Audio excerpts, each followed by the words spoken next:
Welcome back to Banchan Warrior, where we live wonderfully and bring our best. Today, I'm speaking alone. The month of January is almost over. I must say, January has been good to me. Some of that has to do with the fact that I've gotten my habits a lot more on track in terms of just eating more healthy foods, using my slow cooker to cook some vegetables and beans and lentils, eating some more mixed nuts, eating some more fruit. Also, I just enjoy being a little bit busier. December used to be one of my favorite months of the year growing up. It was Christmas time, it was my birthday.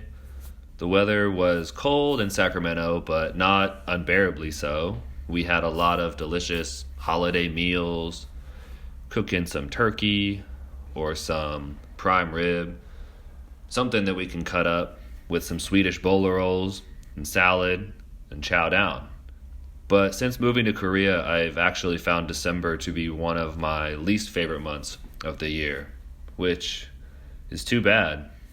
I guess a big part of it has to do with the diminishing significance of birthdays. As I continue to get year after year older, I turned 28, it just doesn't feel as exciting as it used to be.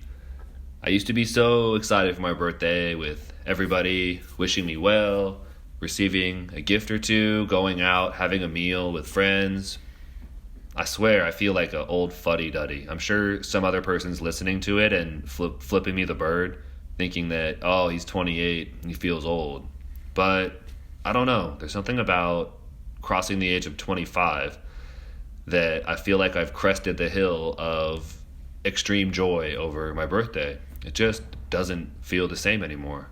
And on top of that, being away from home on Christmas for now 3 years straight has taken its toll just a little bit.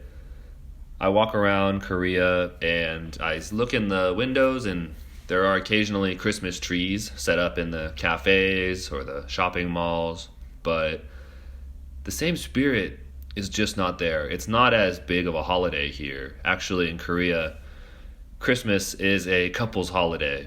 It's basically their Valentine's Day, which is really funny because traveling on Christmas can actually be difficult because whenever I try to check into a hotel or motel around this time of year, they are always fully booked because all of those couples who are unmarried and often live at their parents' homes, well, they have to get away so that they can enjoy the holiday, right?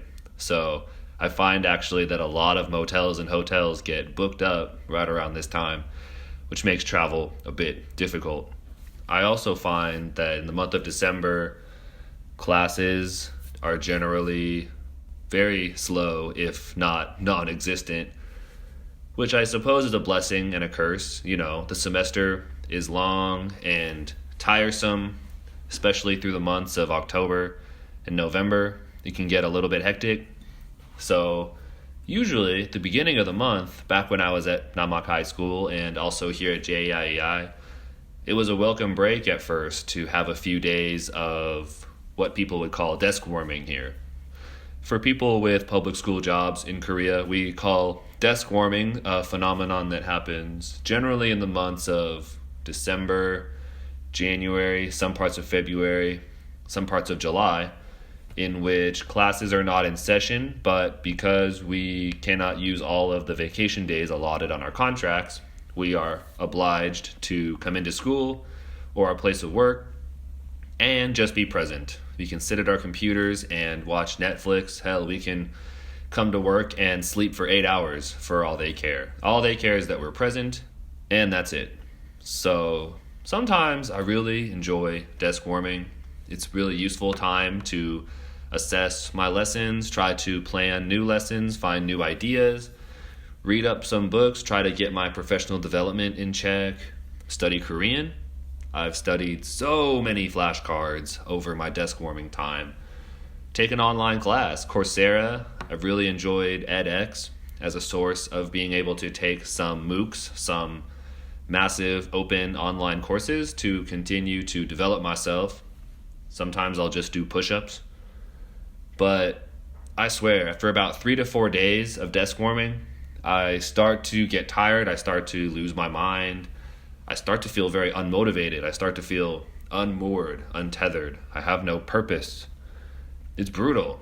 And usually about 3 days into a span of desk warming, I am desperately ready for students to come back so that I can get in front of the classroom again and do my thing, all right? Because I'm a teacher. I want to teach. Planning is great, but it's only something I do so that I can teach. That's also why December is rough on me. Most of December, the trainees were in England doing their teaching thing and, playing the marimba at Stonehenge and eating haggis in Scotland and, I don't know, eating baguettes in Paris and shit, which was awesome. So we had a lot of prep time, being able to sit down and plan out lessons for the next session and really just enjoy a break, which was fine for about, again, 3 or 4 days. And then I just start to feel very restless and, quite frankly, just off my axis. To make matters worse, we often have a lot of departmental or institute dinners where we, go out and drink and barbecue some meat or eat some fish, which on the surface is great. I do enjoy these dinners once in a while.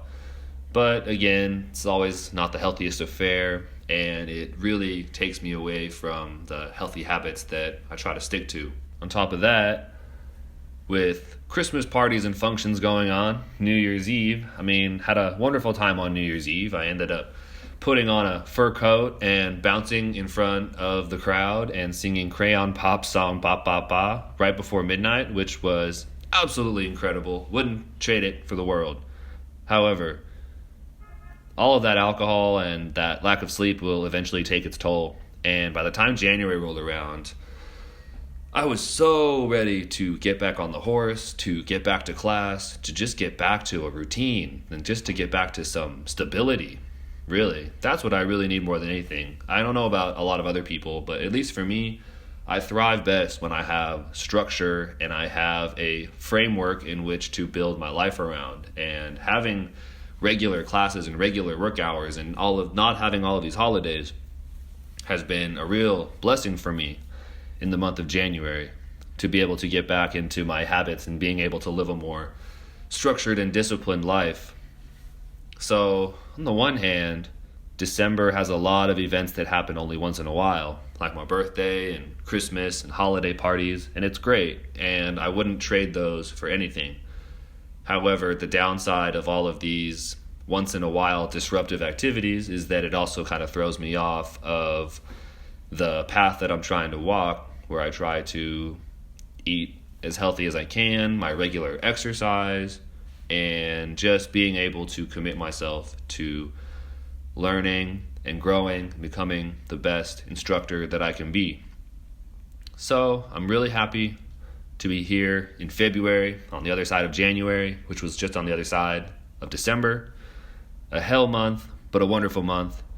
So as I prepare to visit my family in Hawaii, it's been a great way to get back on the horse, to continue walking the path, and I hope that all of you have some wonderful vacations and holidays.